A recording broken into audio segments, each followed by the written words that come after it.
just like the S&P 500, but for these different asset classes. Some of those asset classes make 11, some make 12, some make 13. So then the question is, wouldn't I want to have some of those other asset classes? This show is dedicated to helping you strengthen your family tree and live financially free. Welcome to the Marriage, Kids, and Money podcast, everybody. This is Andy Hill, and today we're talking about optimal index fund investing strategies to help you realize a comfortable retirement or even an early retirement. To help us explore this topic in more depth, I've invited author Paul Merriman to the show today. Paul is an author of 8 books, including We're Talking Millions, 12 Simple Ways to Supercharge Your Retirement. When he's not helping us learn smarter ways to invest, Paul enjoys spending time with family and friends in Oregon. Welcome to the show, Paul. Hey, Andy, it's great to be here. Well, let's jump right into this conversation about smart ways to invest, especially index fund specific ways to invest. I know when people get started with their investing journey, they often look to their workplace 401k, which is a great place to start because you get that employer match. But then that inevitable question pops up of, what do I invest in? Where do I start? And I know a lot of people start with target date funds. Can you talk to us about what a target date fund is and maybe help people understand how that breaks down? Well, Andy, I think the target date fund is the greatest investment product ever developed for, I want to call it the average investor. And that average investor in my mind would probably be 99% of the people who are investing. But what it does that no other fund did before it was it takes on the responsibility of recognizing your age and how much risk you should be taking when you're younger. And as you age, it makes all of the decisions for you so that when you're in your 20s, we would want to be virtually all in equities if we could. In your 30s, I would feel the same way. But by the time we get into the 40s and 50s, lots of people think we should start to cool our jets a little bit, add some bonds to the portfolio. They do all of that. They do the rebalancing. They decide. And by the way, they are going to decide for you not to be a market timer. They are going to decide for you not to panic and go to cash because it feels like the world is becoming unscrewed.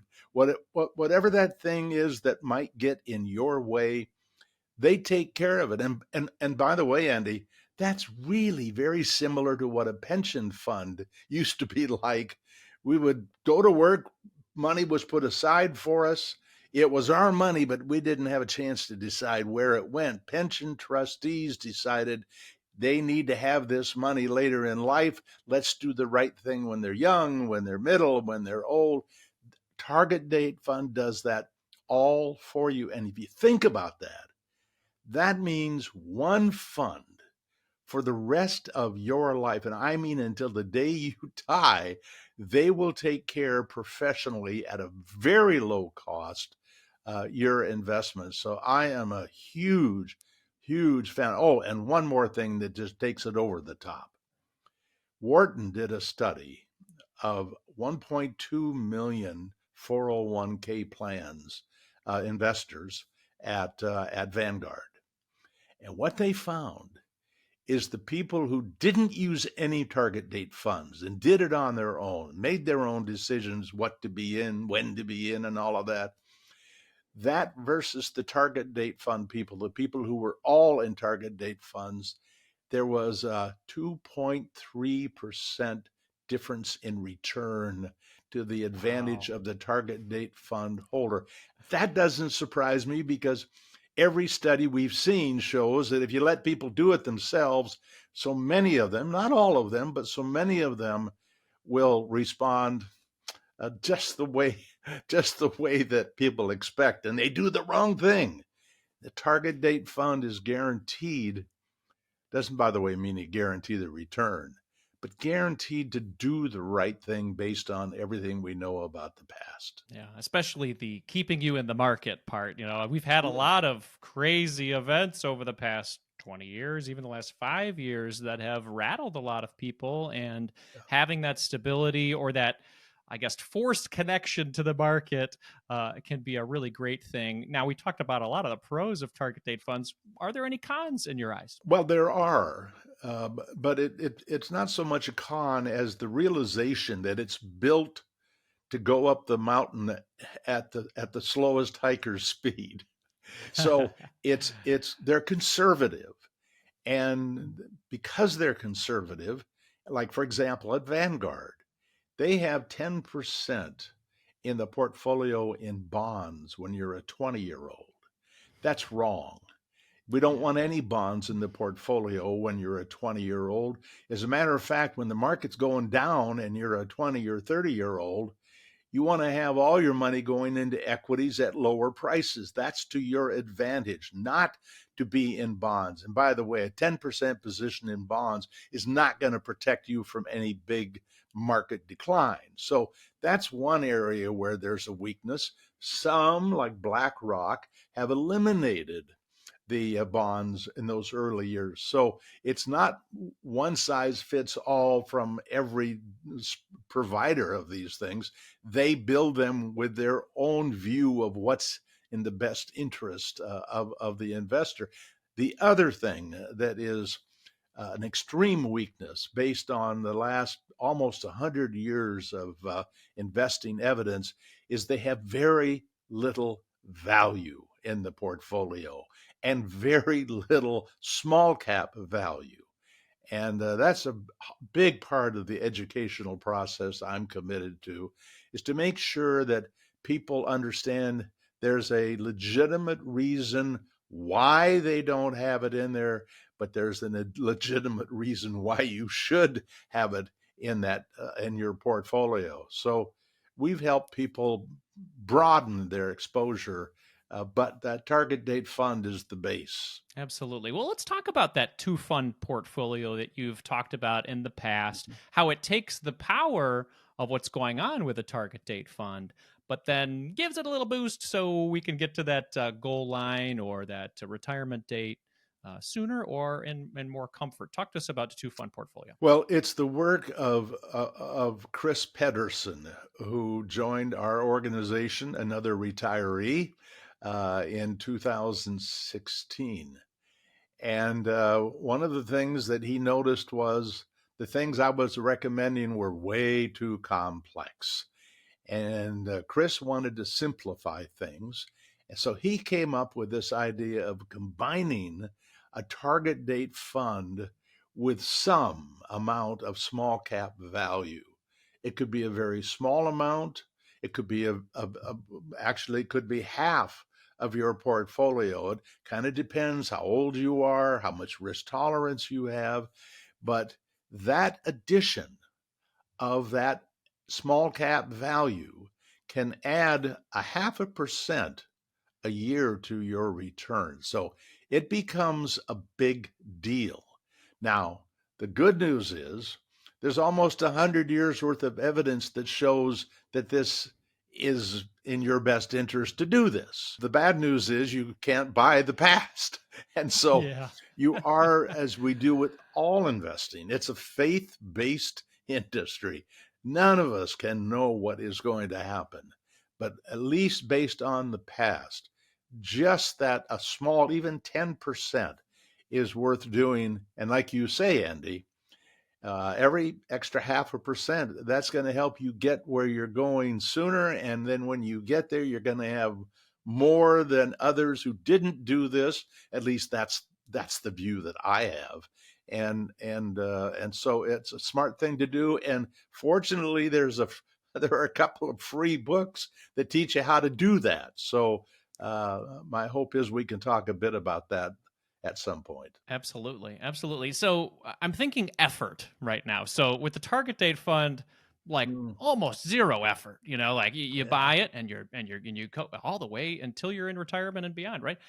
Um, so with two fund portfolio, there's a little bit of effort. Talk about the effort that you might need to do to make that come to reality. Well, if you have the good fortune to have a small cap value fund within your 401k, it's simple. I mean, you put 9 cents into the target date fund, 1 cent into small cap value. That is simple to do, and it's you can automate that and automate it in essence for life. The other approach a lot of people end up taking is they do their target date fund and they don't have a small cap value fund in their 401k. And so they go to hopefully a Roth IRA to take that position. It means a little work, but we got to remember the payoff. And one of the things when I teach university students about investing, I don't start by introducing them to mutual funds and the stock market. I start by showing them the math of the difference of a return over a lifetime at 8% and 8.5% during the accumulation, and 6% and 6.5% during the distribution. And even for a modest saver, that extra 0.5%, if we can help investors find it, is worth probably somewhere between $1 million and $2 million, even to a modest saver. So that's the payoff. That's the advantage. And it's just like the advantage to find the right index fund instead of actively managed fund. Okay, it takes some effort, or you have to find somebody you trust and do what they say to do. But the payoff for the active versus the passive is not 0.5%. It's probably 1% a year. Now we're talking about the possibility of adding maybe 1.5% to our return over a lifetime. That's the math I want young people to understand. Then the question is, how do you get those extra 0.5% to get you to earlier retirement or get you to be in a position like my wife and I are? We're able to lead a good life, and we're able to give money to others to help them have a better life. And that's a huge reward for having been a good saver. Absolutely, and giving your time to educate others on an important Yeah. topic like this. Now, you talk about index funds, and if you go online, Paul, you might see the simple advice of just buying an S&P 500 index fund and riding that for a long time. What about that as a strategy? Maybe pros and cons with that situation. Well, I think that's a great idea, by the way. The S&P 500, excuse me, we have evidence going back to 1926. By the way, there was no S&P 500 in 1926, but the academic community has created. How would you have done if somebody had put that 500 companies together? And by the way, it's not the same 500 companies, because over the years, many of those companies that were great in the 20s and the 30s virtually disappeared. And so it's an index that is created based on what we know about the past. And again, we have this problem: you can't buy the past. But what do we know? We know that for long periods of time, the compound rate of return of that very high quality index, it's the highest quality, has been about 10%. And that's great, because you can double your money about every 7 years when you are able to achieve a 10% compound rate of return. Now, if you looked at other asset classes that are also have been studied by the academics and also built indexes just like the S&P 500, but for these different asset classes, some of those asset classes make 11, some make 12, some make 13. So then the question is, well, wouldn't I want to have some of those other asset classes? But the reason the S&P 500 makes people feel so secure is people know at least the biggest companies in the S&P 500 are there. So there's a sense of trust. It's just like most Americans want to invest in U.S. securities because we know the system and we have a sense of trust. Well, for what it's worth, the people in Greece have an affinity to the Greek companies. So this is not uncommon that we are focused on the country, the market that we come from, and it's okay. But I know this: I know that if you're able to have some of those other asset classes in your portfolio, historically, that return goes up anywhere from 1 to 2% and even more.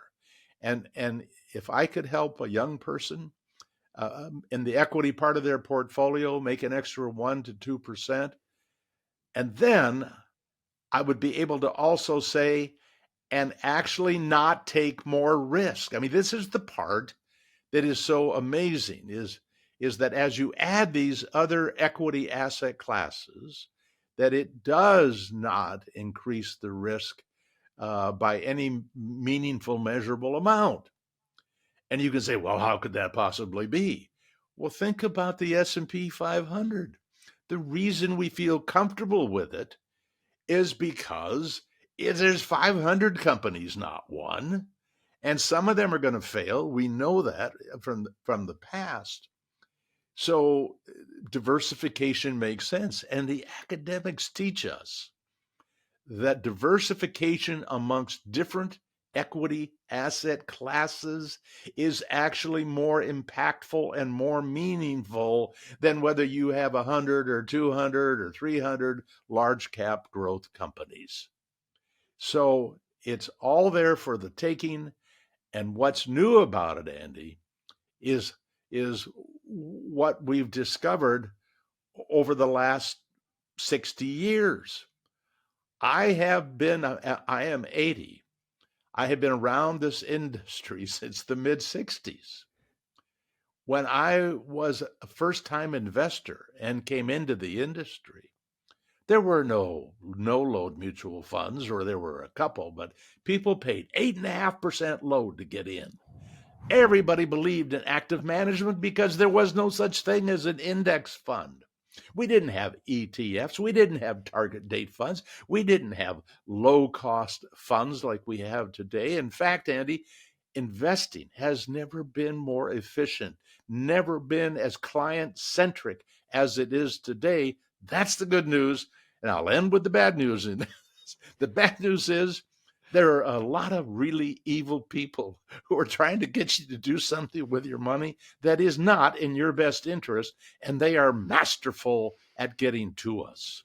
So you and we're trying to educate people so they build a wall to protect themselves from those bad people. Yeah, yeah. I've experienced a lot of that. I experienced some of that in the beginning of my investing journey, not knowing much at all and putting a lot of money in the hands of someone who was more concerned about the commission they were going to get than the direction I needed to go in my late 20s for my portfolio. But And that's human it's a nature. shame. It is human nature. And And we have to realize that, right, Paul? And we have to realize the yes, motivation. and they knew how to motivate you to say the right things. They Yeah. actually take I went through the training. I was a stockbroker for Ah, a little okay. over 2 years back in the 60s. Yeah. And you are trained to ask the right questions to get people to respond with yes, and the final yes is the ask for the order.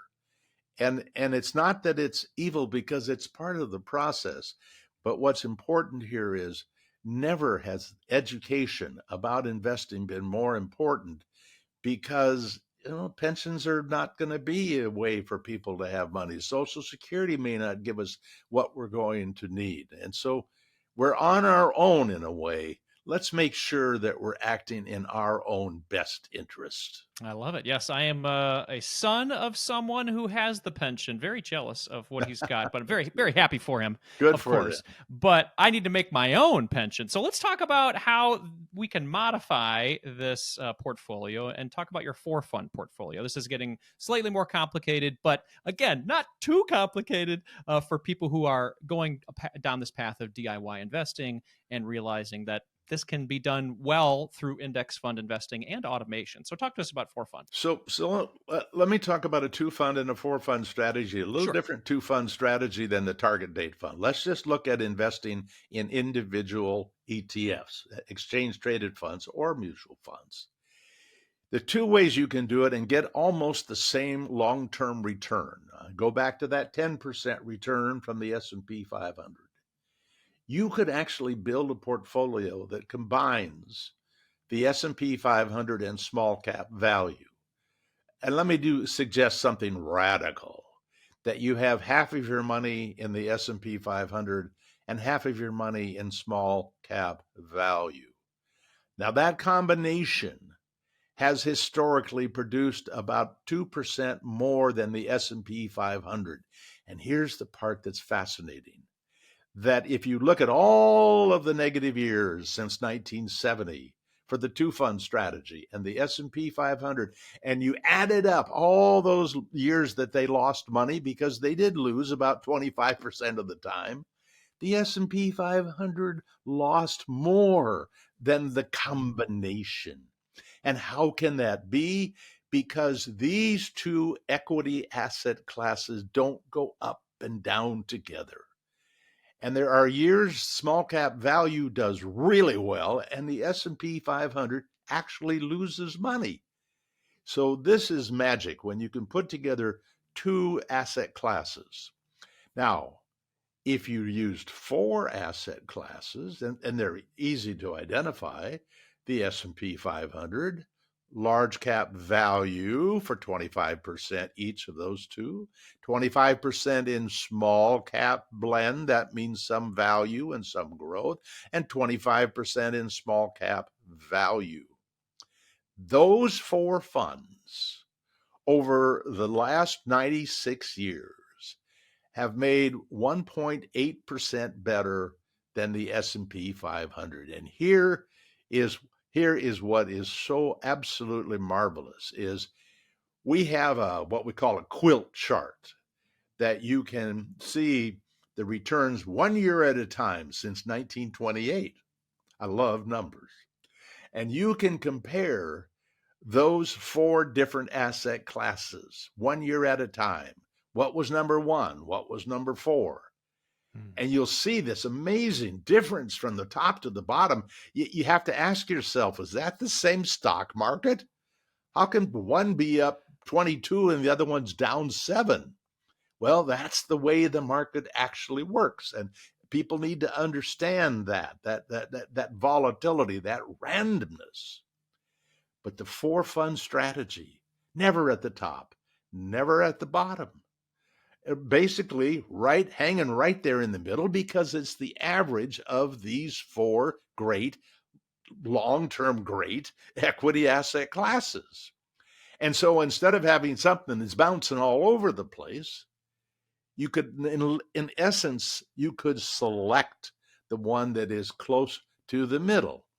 Now, that means you never get to be number one, and that means you never get to be number 4 or 5, if you want to look at it in that way. And that's okay, because what we are looking for is a return that will meet our needs with as little volatility as possible.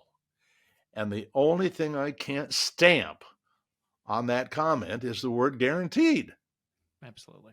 But you and I are both committed to making sure people buy cheaper index funds that leave more money in your pocket. That doesn't guarantee you're going to be number one. There's going to be some active money manager out there that's probably going to beat the index. In fact, over 20 years, about 1 in 10 managers is able to beat the index. The problem is you can't find them beforehand. You don't know who they're going to be.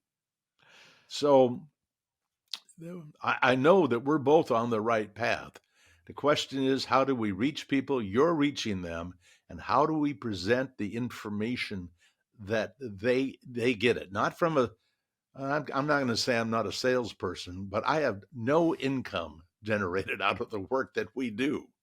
And the bottom line is that we're simply trying to get people the best that we know, but then you got to see the information to make that judgment. Absolutely. Absolutely. Now there's somebody listening and they hear the variety of funds you're talking about in this equity 4 fund portfolio.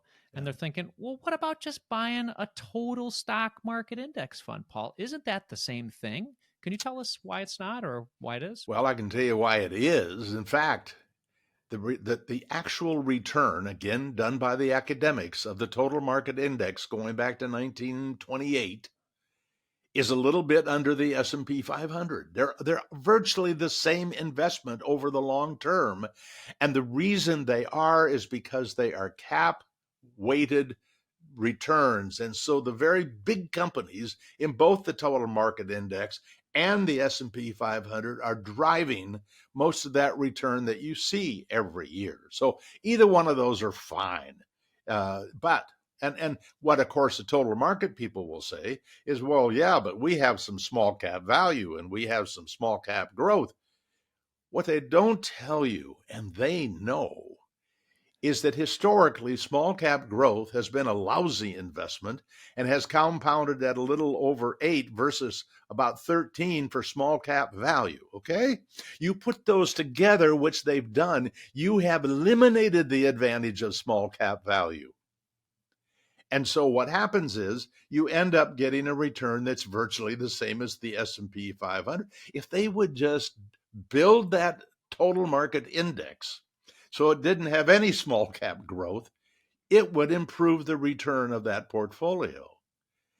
But the reason that I like being able, and what we do on our site, is we tell you what ETFs, we have what we call best in class ETFs, so people can decide, yes, I want to be this kind of an investor. Oh, and here are the mutual funds or ETFs that I should use, so that you can really be a do-it-yourself investor.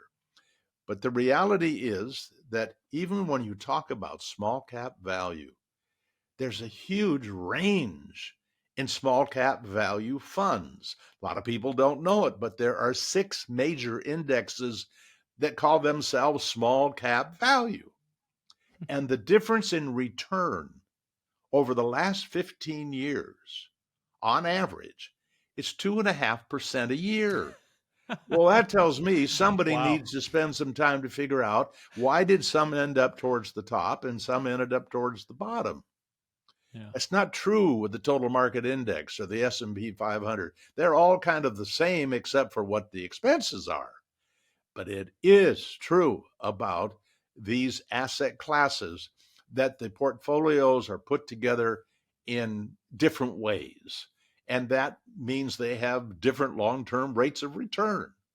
And our desire, and what I'm recommending for people to do is the same that my wife and I did for our newborn granddaughter a couple of years ago. We put money away for her retirement, and we divided the money between a S&P 500 like fund and a small cap value fund, and we picked the best two that we could, that's there to serve her for the next 90 to 100 years.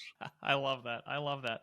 Now, one thing that you and I have alluded to a lot in this conversation, but maybe people didn't catch on to, is the importance of controlling fees as well. Yeah. So we keep saying index fund, but a lot of people who get involved in looking into their 401k or maybe working with an advisor. Can you talk about the importance of understanding fees and the impact? Well, it's huge. It's huge because it's guaranteed. It's a risk that is guaranteed to happen to you. And if you compound high fees for the rest of your year, you're doing exactly what Einstein theoretically said, except backwards. You are reducing your return over the rest of your life. And so that fee difference is huge. Now, remember that one of the reasons those fees are high in many cases is because the funds are actively managed. So let's just follow that bouncing ball. In an index fund, number one, you get more companies in the index than you do in an actively managed fund, less risk. You have lower fees in an index than an actively managed fund, guaranteed less risk. We get a portfolio that is guaranteed, almost guaranteed, to match the return of the index you want to be in, whether it's large or small or value or growth. Whereas the active manager is out there doing their very best to pick the best stocks. And sometimes they aren't even obligated to be only in big. They could be big or small or value or growth. They're just looking for the best way to make you money. That is a wonderful desire. There is so little evidence that it ever happens that you realize, wait a minute, I can choose to be in the index, and only 1 out of 10 active managers will do as well as I do. Why would I take the risk of picking a manager who underperforms? But it gets worse than that, Andy. When you say somebody underperforms, you might ask, by how much? And many of those people, because there are people who actually track actively managed funds, and they show here's the return for the first quartile and the second quartile and the third quartile and the fourth quartile. Well, what if it just so happens by randomness, because a lot of people believe those returns are in fact random, you end up in the bottom quartile. Instead of a 10% compound rate of return, you get a 7. And yet that manager was trying everything they knew. But it wasn't until 1976, when John Bogle came out with the index fund, that people started to get it. They laughed at him. They mimicked him. I mean, they made fun of him, called it Bogle's folly. Who would ever want to be in a fund that wasn't managed to make more money? Well, the fact is, now we know what's happened, and indexes have become the major investment. And by the way, most 401ks are automatically going into target date funds, and good ones are built with index funds. So you can own the target date fund, and it holds index funds, so that your expenses are kind of like as low as you can go. I love this. I love this conversation. Thank you so much. And thank you so much for your passion on this topic. I love getting financial education out there that truly helps people Great. on their mission, and just Thanks. makes it a little more simple, because it really can be simple. And I know that's your mission. Let's talk to the person who's listening and they are in their target date fund right now, in their 401k, and they're hearing us, they're hearing this conversation. We talked about a lot of things. What's one small step that they could take to maybe improve their returns following this call? Well, if they're in a target date fund, the first thing they could do is invest more in the target date fund. That would be a good idea. In fact, I encourage people to not invest a dollar amount, but a percentage of your wages. And I encourage people to raise that a little bit every year if they can. But if they get a raise and they're investing based on a percentage of what they're making, they're automatically going to be putting at least the raise addition into that account. So, that you have control of. On the other hand, if you want to make a higher rate of return, you're going to have to add something that gives it a little push to do that. And that, from everything we know, the easiest thing is just small cap value. We know small has paid a premium. We know value has paid a premium. When you invest in small cap value, you're picking up 2 premiums. The premium for small only is about another 1% less. So adding the value to the small gives you that extra bump. You could do that with 10% of your investments. You could do it with 20% of your investments. I hope someday you'll have Chris Pedersen on here, Andy, because he's the king of that strategy, and has built tables that just show you what's the difference between 10 and 20 and 30 and 40 and 50. And that's what you can do. Now, what's important here is I've got a table that shows S&P 500 on one side and small cap value on the other, and 10 different combinations of those two. What happens as you add 10% and 20% and 30%? Not just to the return, but you got to look at the losses that were sustained in order to get that extra return. It's almost the same. It's a tiny bit more. I mean, so tiny that very few people would even know the difference of what the 90-10 did compared to the all S&P 500. But we're going for inches here. Remember I said every 0.5% you can squeeze out. You got yourself more money to spend in retirement, maybe an earlier retirement, more money to leave to others while you're alive and when you die. I mean, all of the benefits, and you don't ever have to feel like like you're greedy about this. You're just trying to be smart. Get it on automatic. Don't spend all of your time worrying about your money. You control what you control. I know you teach this, Andy. You know the things you can control. Make sure you control those. And then do smart things that I can't say you can control them, but you've done all the smart things to corral them and keep them within some guardrails. You can do it, and you can be a great do-it-yourself investor. By the way, if you don't have to pay somebody 1%, which is what I did for a living, if you can be a do-it-yourselfer, just that itself, 1%, we're talking about $1 million there before we even look at the investments. Yeah, 1% might not sound a lot, but these are $1 million improvements. And I know you're talking about a lot of this in your book. Tell us about We're Talking Millions and then where people can connect with you and learn more from you, Paul. Well, We're Talking Millions. It's free. The PDF is free, and it's free because I want people to get it, read it, and then send it to everybody they know. I don't care if anybody goes to Amazon and ever buys that book, but it is 12 simple, really simple steps to supercharge your retirement. And each one of those 12 is $1 million decision. And you could say, do you mean that if I did all 12, that I could make an extra 12 million? Yes, that is what I mean. Now, it does mean you're going to have to save money. I mean, you've got some responsibility here too, Yes. as an investor, to build the foundation. I mean, this is one of the things a lot of young people don't understand.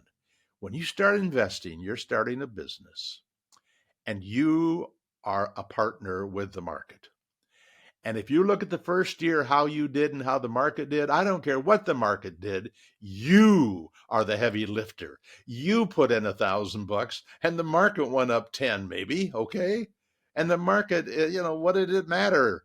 You helped start to build that foundation. Later in your life, it comes that your money you put in is very small compared to what the market's doing. And it becomes a powerful partner to have. But you are the senior partner in the beginning, and you cannot depend on the market to get you immediately where you want to go. But We're Talking Millions. You can go to paulmerriman.com, and you can get that free. You can get 2 Funds for Life free. You can get Spending Your Way to Wealth free. By the way, in the back part of Spending Your Way to Wealth, there's a very famous book by Daniel Kahneman, Something Fast and it's terrible being 80. Thinking Faster and Slow. But it's a famous book about the psychological part, the hurdles we have in life. It's 500 pages long. Very few people will ever finish that book. They'll get through the first half. It's fun. The last half is work. Paul, the author of, and one of our directors of Spending Your Way to Wealth, has the 48 different biases that Daniel Kahneman talks about in his book in 16 pages. So it's worth, and it's free. So that's just paulmerriman.com. And boy, we have over 200 tables and charts and all sorts of ways to make you a better do-it-yourself investor. If you are overwhelmed by what we provide, it may be that just a target date fund is the best thing for you, and maybe a little bit of small cap value, and go on with your life. Absolutely. And these are all stepping stones too, as you say, Paul. I mean, getting started and understanding what a target date fund is, and then growing from there, saying, oh, how that can work. And a great part about Paul's site is those visuals. I'm a visual person, so when I see those visuals, I'm like, I get it now. So everybody go to paulmerriman.com, learn a lot more from these free financial education resources. Paul, thank you so much for your time today. I really appreciate it. Thank you, Andy. All the best to you and your listeners and your viewers.